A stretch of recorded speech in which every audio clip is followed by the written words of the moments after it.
over the old test. New chapter. It's going to be on stuff we're going to measure and do calculations with. Unlike the last chapter, which was not by any means. Well, there's no math in it at all. You didn't need a calculator. You didn't need to do any problems. You didn't need to memorize any formulas. You didn't need to use any formulas. No algebra, nothing. This chapter is going to be all that. It's going to be nothing but math. All right? 90% of this test will be problems you have to do involving numbers and calculations. All right? Now, and you would think that I'm going to run the class a little bit differently, and I am. It's the last 2.5 weeks, did a lot of demonstrations and a lot of notes, all right, that went along with that, and a lot of labs. You probably were back in the lab at least 4 times for that one chapter. This chapter, we still have a few labs, because they're all going to be geared around numbers. And I'm not going to have as many notes. Today's been one of the biggest days of notes for this whole chapter. I'll be giving you a fair amount today, and tomorrow, too, a fair amount. But after that, there won't really be a whole lot. The amount of notes will fit on, like, maybe half a board. The rest of the time we spent doing problems. Doesn't mean we're going to be doing nothing.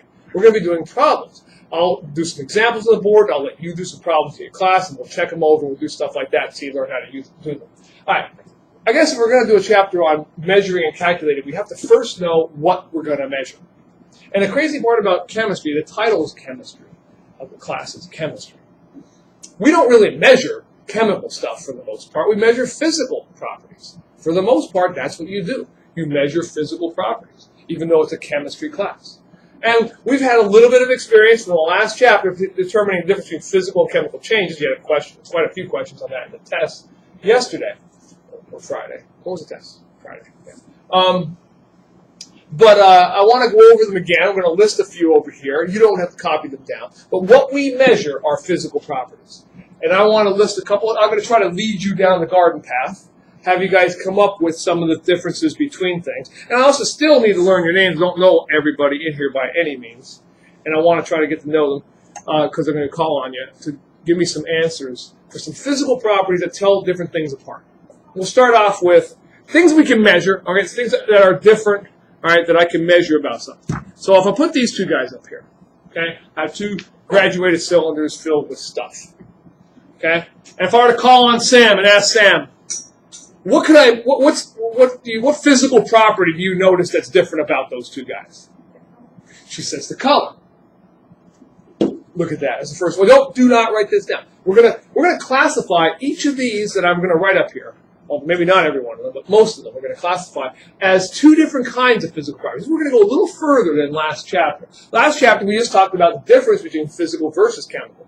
Now, we're going to get down, into it, into some more of the weeds. We're going to talk about the difference between physical versus, different kinds of physical properties based on something in a minute. But let's just list a few first. What else can you see that's different about these 2 guys? What else could I maybe measure about those 2 guys, Austin? Yeah. Now, I love it. Every chapter, it happened last chapter multiple times, and it happened today in the other class, and it will happen all year long until you get out of that mindset. Size, quantity, these are very generic terms. Mr. Rochford said, yeah? Yeah, you can just sit in the back. Size, quantity, these are the generic terms. Give it something more specific about these that you probably would have measured in these here, Aaron. Volume. Volume, absolutely. I would have measured the volume. Now, notice I'm leading you down the path here, so I'm hoping I'm going to get them in the right order. I may or may not. What's another way, though, that Austin suggested? Size. All right, obviously I could measure the volume, but what else could I do that we've done using stuff in the back in the scale Dylan, what do you think? Mass. I could have also measured their mass. Absolutely. All right, so there's 3 things. Each one of those I'm going to classify as different type of physical property that we can measure. And already, I hope you're seeing something. Some of these will be easier to measure than others. For example, color. Can I put a number on it? No. Yeah, probably not. There is a way we can measure what wavelengths of light are absorbed or released, but I probably have a hard time putting a number on what color green it is or what color blue it is. All right, that'd be kind of difficult. All right, so we're already going to have that problem, but I still want to list a bunch of things. All right, so let's go to another one. Let's look at, while I still have these up here, check this out. What else can I measure? And it's illustrated by this. A lot of times we get people who have a hard time getting this one. Okay, you ready? You watching? Turn those lights on, actually. The on. There you go. All right. Now lower this. Maybe if I move it back a little bit further. I'm going to put 2 marbles.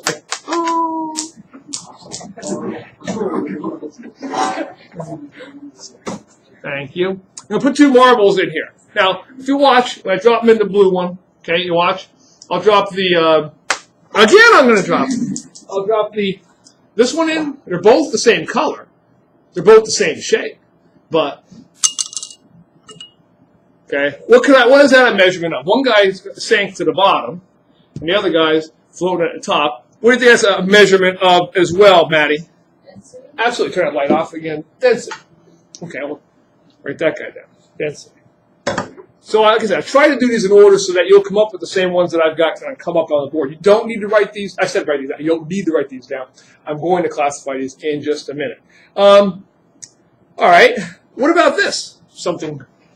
What's the difference you see between these 2 things on here? Shape. See, I got round ones. I got square ones. Absolutely. Shape. Would that be easy to measure? How round is it? How square is it? You know, that might be a little bit tougher, but there's ways I can do it. How about this? This is a good one. Where did I put that? Here it is. What's the difference maybe between these, and what would I be? Another physical property I can measure for these 2 stirring rods. What's that? Length. Length, absolutely. Length, right? And kind of going along with length. What if I gave you 2 pieces of paper like this? What can I measure about that? Yeah, one's longer than the other, but something even going further than that. Not surface. You don't need the word surface there. In a math class, what could you measure about this? The area. All right, I can measure the area. All right, and what if I had these 2 guys again with my stirring rod, but this time I've got my triangular file. Can I light on for a second? Let's see. What's different about them? They're about the same length, maybe even the same mass. One's transparent. Well, that's true. So, yeah, but I'm thinking of something else as I'm feeling them. Yeah, their texture, okay? And I think I may have a couple more. Turn that light off again. These other 2, I get a lot of complaints about, especially in the middle of the winter in this room. What is it? Yeah, absolutely. And because I leave the window open in the back all the time. Being a camera room, I don't like to have any fumes. All right, we often have a lot of stuff around. I like to have the window open all the time. So yes, it's going to be a little cool in here in the winter. And there's one other thing that no one ever complains about in this room, because it always flies. Time. Yeah, those are measurable too. Can I measure time? Sure, I can measure temperature too. All right, but some of these are not so easily measured. Texture. How rough is it? How smooth is it? Is she coming back now? Yeah. Yeah, you can go back. How rough is it? Shape. How round is it? You know, color. How blue is it? That would be kind of difficult to put a number on. So not all of these things are going to be things we measure. But the ones that are, I want to classify into 2 different kinds. I am going to classify them as fundamental or derived. Now, I like to think I put the fun back in fundamental properties. But in reality, I put the mental back in fundamental properties. As you'll see. Fundamental properties versus derived. Let me give you the definition of each and see if we can't classify each of these guys over here as one or the other. You ready? Fundamental properties are the basis for all the measurements you're going to make in this class all year long. And in fact, you're only going to need to know 4 for this chapter. There aren't many more than that. There are only a handful more, and there's only one other one that we're really going to deal with in this class, called moles, but I don't really need to start talking to you about that yet. You don't know about that yet. There's only 4. And of all those things over there that I listed as properties, only 4 of them are fundamental. Only 4 of those guys can't be broken down into other properties. That's what makes it a fundamental property. It is basic. It can't be made, it's not made up of other things. And you're going to see when we go over some of these other ones, they clearly are made up of other properties. And I'll try to illustrate that by actually showing you the properties they're made up of and even the formula for solving for them. All right?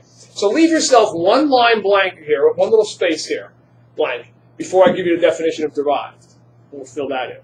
A derived property, well, some of you derived to school today. Some of you derived to school today? If you're in the South, you wouldn't have. Yeah? You're like, okay. If you're Mr. Kingery, yeah, I derived to school today. That's what Mr. Kingery said all the time. Yeah, there's different kind of derived. It basically are made up of other properties. They're made up of fundamental physical properties. Okay?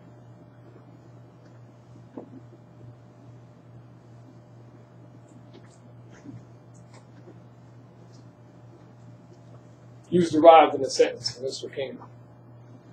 I derived all my inbred relatives to the barbecue. How many? I'm trying to think of something else Mr. Kingery might say, like, how many major appliances do you have on your lawn? And okay. Are you related to your wife? Mr. Krieger, he's okay. We just make fun of him. He talks. He's from, where's he from? Anybody know? West Virginia. That's right. Okay. So let's try to classify these guys as either fundamental or derived. You ready? Now I'm going to put these in. I'm going to write these in where they belong. Let's take them one at a time. First of all, let's cross out the ones that I have a hard time putting a number to. Who am I going to have a hard time putting a number to? Color. Yeah, I'm not going to want to do him. Shape, probably not going to want to do him. Texture, that's about it. All these other guys I can measure. But let's see if we can't measure them and see where they belong. Now let's talk about volume. Do you think volume is a fundamental property, or can I break him down? Think carefully. Can I break him down into other things, other properties that are also listed up there? What do you think? Fundamental or derived? Derived. It is derived. Very good. I think he was guessing, but that's all right. You can guess.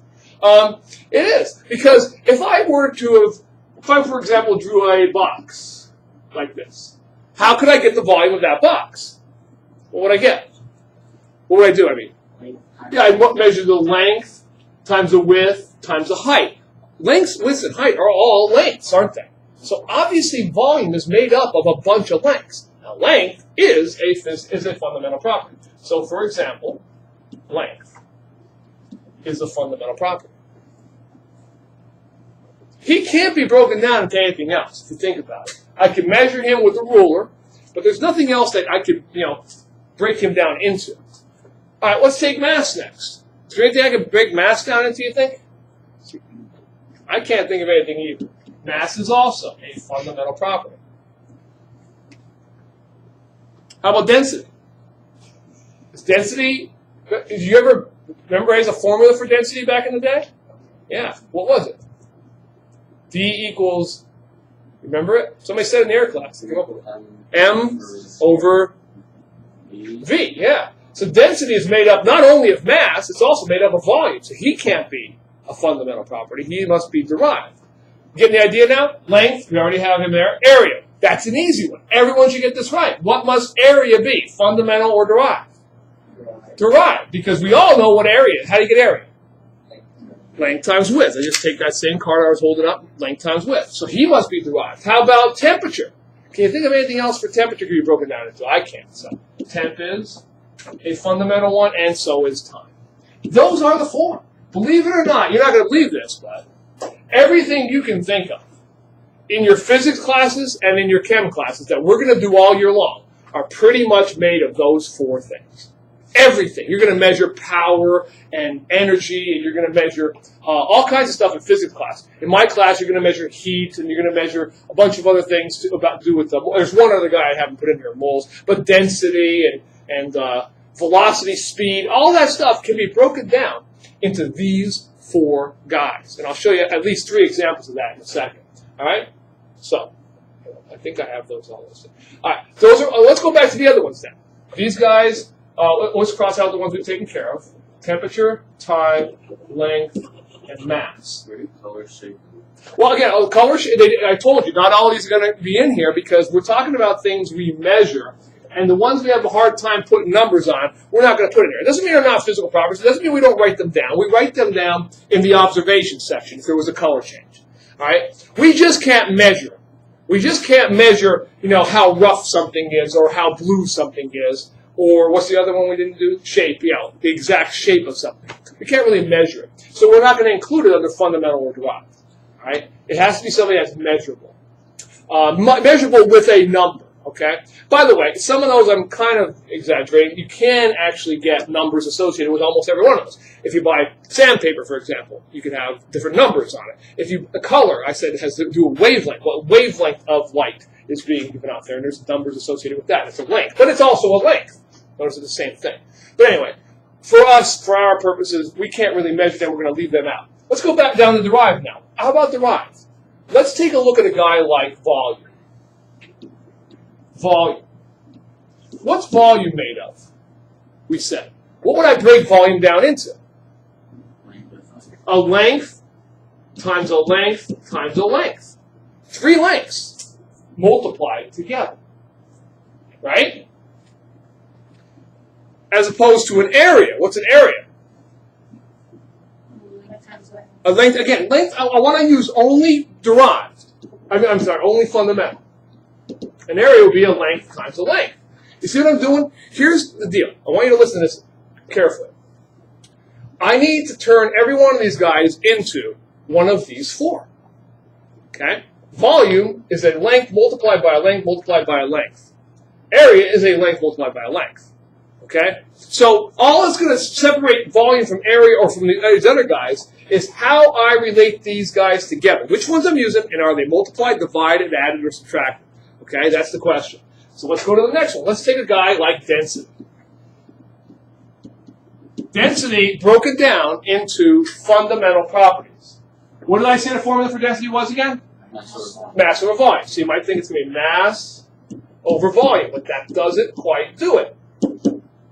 Mass over volume is correct. That is the formula. But if I wanted to break them down into derived properties, what would I have to break that down one more step into?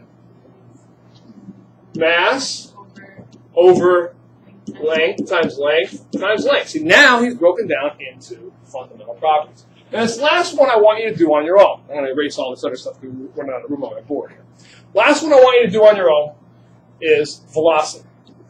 And this is kind of jumping ahead to what you're going to be doing in Mr. Schrader's class. If you wanted to measure speed, now don't say it out loud, think about it.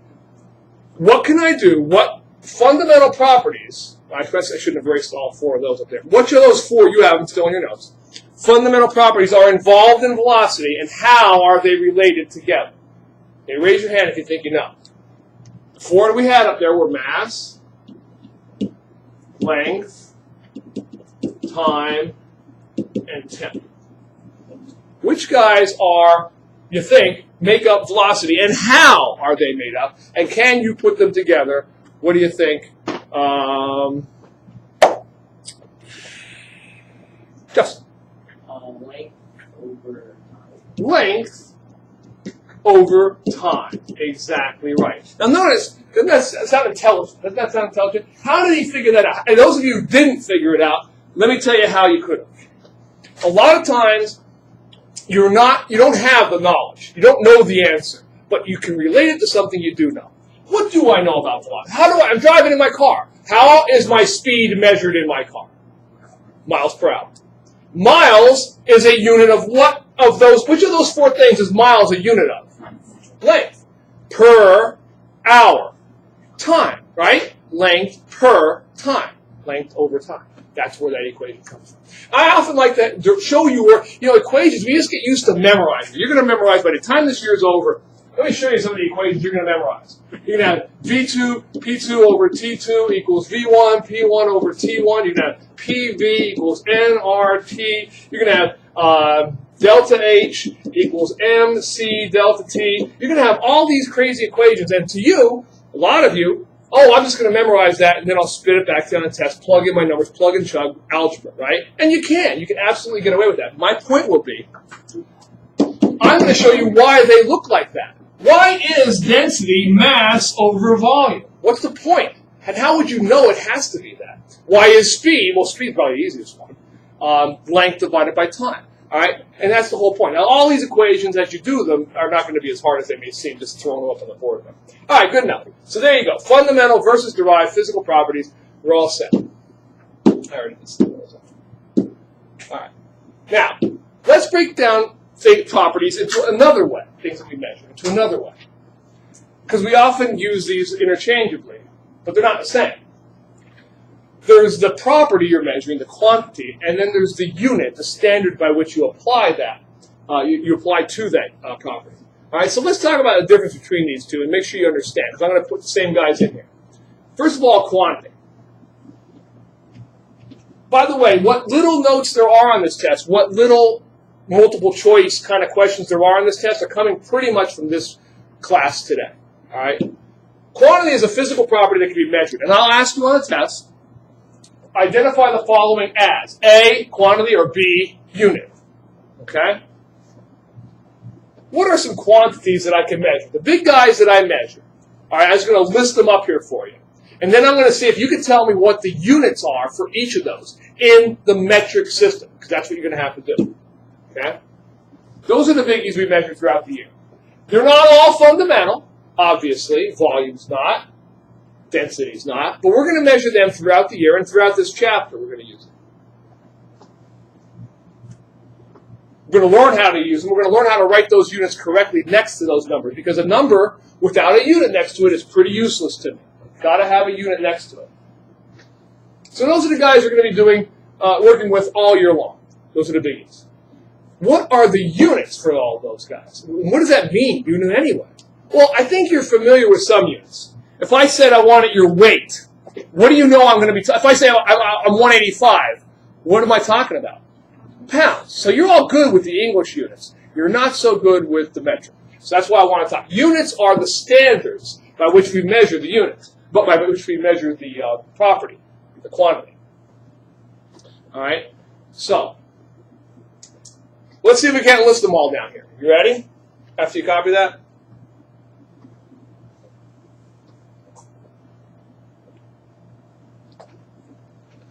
What's the metric unit?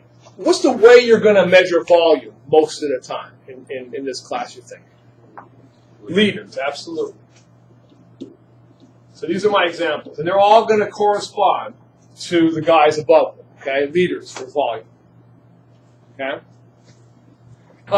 You're used to measuring them in gallons and in quarts, all right, and in ounces, but fluid ounces. But basically, we're going to have to learn how to use liters, and I'll tell you why, and we're going to go through that in this chapter very soon. Mass. What do you think I'm going to use for mass? Kilograms. Yeah, we'll just put grams for the most basic unit, but yeah, grams or kilograms. Good. What do you think I'm going to use for length? Meters. Meters. And temperature? Celsius. Exactly. We do not use it's degrees Celsius, not degrees Fahrenheit. We actually will use Kelvin too, but we'll talk about that when we get to gases mostly. Time is the same. We're all used to seconds, right? Now, here, again, I want to ask, don't say it out loud, but give us everybody a chance to think about this. Density. Think about that. We know, now twice I've mentioned the formula for density in this period. What do you think the units for density would have to be, knowing what the formula for density is? Who wants to take a stab at that? What would the units have to be for density if you know what the formula is? Come on, somebody can. Yeah, that's what the formula is. What do you think the units are? Grams per liter. Very good. Grams per liter. Now, by the way, because it's more convenient to use grams per milliliter for most solids and liquids, we will use grams per milliliter. But grams per liter is a good answer because it has a mass. Units of mass are grams. Units of volume are liters. Good. All right. So there you go. There's the difference between quantity versus units. So on the test, you can see already, I'm going to ask you, classify the following as quantity or unit. So if I write down mass, what are you going to put? That's a quantity, right? And if I write down what are the units of, if I want you to tell me what the units of temperature are, you're going to put degrees Celsius. Versus, I could ask you to classify as fundamental or derived also. And I will on the test. All right. Next two things I have are just two things I needed to get out of the way because we often get them confused. They fall into this chapter. They're things we're going to be measuring. And I wanted to go over them and also illustrate another point to you at the time. A lot of times I can give you the notes. It's something that you have to realize when you are absent. It is not enough to just borrow somebody's notebook and copy them. Because if I borrow somebody's notebook and just copy these little bit of notes here, I don't think everybody would understand the difference between heat versus temperature. Let me show you. Here are the notes. Heat. What's heat? I could just tell you what heat is in a few seconds. Heat, good definition, would be it's the quantity of energy in an object. That means absolutely nothing to you until I explain it with an example. I can even give you the units for heat. And I bet you guys don't know this, but you will if I give you a hint. You know what the units of heat are? They're on everybody's food labels. Yeah, same thing, calories. Now, it's not exactly the same thing. Actually, the calories that are on your food, 100 calories, 1,000 calories, are really 1,000 times as much as the calorie I'm talking about that used to measure heat in chemistry. But say, yeah, and joules is another name that's used for measuring heat. Okay? Calories are joules. I can also tell you what temperature is very quickly, and everybody will say, okay, yeah, that's fine, I got that. But then, do you really understand it is the question. Temperature isn't the quantity of energy, it's the intensity of heat in an object. It's how, and we often, listen to how we talk. It's how hot something is. In other words, I'm using the word heat to describe temperature. So they're kind of interchangeable, but they're not. They're not the same thing. And let me show you where they differ. After I give you, again, quickly, the units of temperature would be Celsius or Kelvin.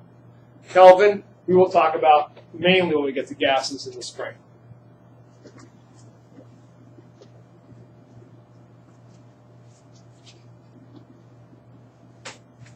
All right.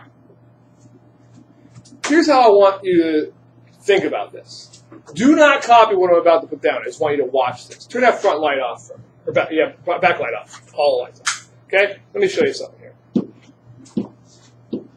Okay? Show you, too far. Now, just look at these guys. If you can all see them here. Put the light back, back light back on. See which is better on the screen. I guess off. I'm not sure which is better. When you're watching this at home, you have to let me know. Let's say I had these two containers, and I filled them both with water. Okay? Filled them both with water that was at 90 degrees Celsius. Or Fahrenheit, doesn't really matter. I say 90 degrees Fahrenheit. It doesn't make any difference. Whatever you're more comfortable with. But 90 degrees. You're probably comfortable with Fahrenheit. You know what 90 degrees. 90 degrees would be warm water, right? All right? 90 degrees. I fill it up with that kind of water. They're both filled to the top. Let me ask you a couple of questions. With regard to temperature, what can I say about bucket A and bucket B? Are they the same? Is A greater than, equal to, or lesser than B? Marissa? Yeah, with regard to temperature, is A the same as? No. With regard to temperature? Yeah, A would be hotter, wouldn't it be? Temperature is simply measured, it's measured in degrees, right? This guy's at 90 degrees and that guy's at 90 degrees. They both do have the same temperature. A and B are the same. You have to write this down. I'm going to give you time in a minute to copy this, but look at it. Yeah, the temperature is the same for each of these, but you're right. Something is different about this, and it's the heat. And that's where the big question comes in. Okay? They both are at the same temperature. Let me explain why. Let's stick with temperature for a second. If I put my hand in both of those, their intensity of heat in both of those is going to be the same. Right? They're both going to feel the same. They're both going to have the same temperature. Do they have the same amount of heat? No. But who wins? Who has more heat? If I ask that question, we could have a big brawl here. Because half of you would say one answer, and the other half would say the other. I already heard one say A is greater than B. Is anybody else thinking B is greater than A? Some people think of that. Who's right? Well, let's see if we can think about this logically. What do we already know? The law of conservation of matter and energy, right? What does matter and energy law, that law say? You just answered it on the test. Can't create or destroy matter or energy, right? If I put cold water into both of these, which one would take longer to heat up to 90 degrees? right? I'd have to put more energy into this guy, wouldn't I? If I put more energy into him, that's what it's got to be there. B has more heat than A, even though they're at the same temperature. Do you see what I'm talking about here? Okay? But I bet a lot of you would have said, well, one of two things. Gotten either the temperature one wrong, but certainly a lot of people want to say A for some reason. Oh, it's more concentrated there. No. Another way to look at it this way. Again, the room's dark. I got hot water in both of these. All right? I put my hand in, I feel exactly the same. I put them in 20 minutes later, sitting in the room out here. Which one's still going to be warm? B. He's got more heat to lose. He's got more heat. You know, there's another, put that light back on. No. The other light's back on. There you go. Another way to think about it. By the way, you can start copying this while I explain this last one. Copy all this stuff. Make your own little buckets here and make your own little stuff there. But while you're copying that, I'll explain one more thing. I remember, you guys ever watch Bill Nye? Was he still around when you guys were kids? Yeah. Bill Nye, the science guy? There was one time, Bill Nye standing next to a ice sculpture. Like a Venus de Milo or whatever, ice sculpture. Big ice sculpture, tall as a person. Or maybe it was a swan, I forget. But anyway, he's standing there with a match. And he asks, which thing has more heat, the ice sculpture or the match? And the answer is the ice sculpture. And that doesn't seem right to you. Okay. How can that have more heat? Well, certainly, which was at a higher temperature, the match or the ice sculpture? The match is at a higher temperature. Nobody's going to get that wrong. But here's the deal.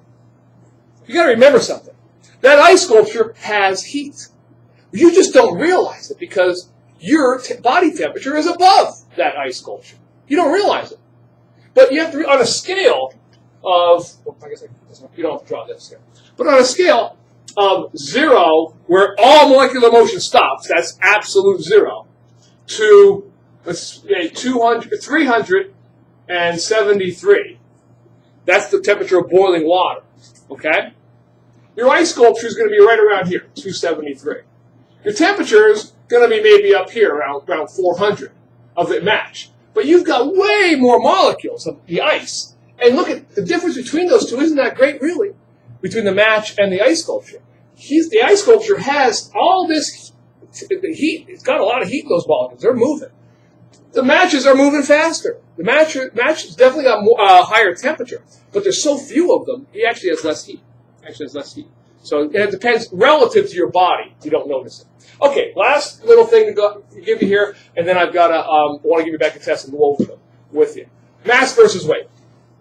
Last little comparison of things we often get wrong. Heat versus temperature, units versus quantity, mass versus weight, and fundamental versus dry.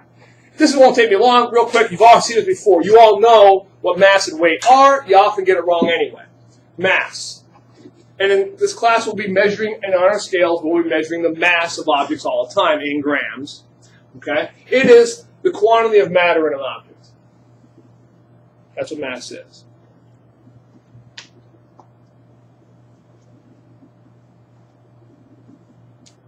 Whereas weight has to do with something else. What does you have to know for weight? Gravity. Yeah, exactly. Weight is a measure of the Earth's attraction for an object. In other words, a measure of gravity. So here comes the big question after you copy that down. If you are an object, if you are matter, if you're made of matter, you have to have mass. But do you have to have weight? No. Depends on your relation, and your weight changes all the time.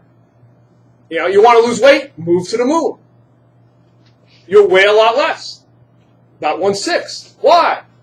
Because the moon's not as big as the Earth. It doesn't have as great of a gravitational pull. It doesn't have as great of an attraction. Okay? You'll look exactly the same, and you'll be dead because there's no atmosphere there, but you will lose weight. Your weight will be a lot less. You want to be? Can you be weightless? Where can you be weightless?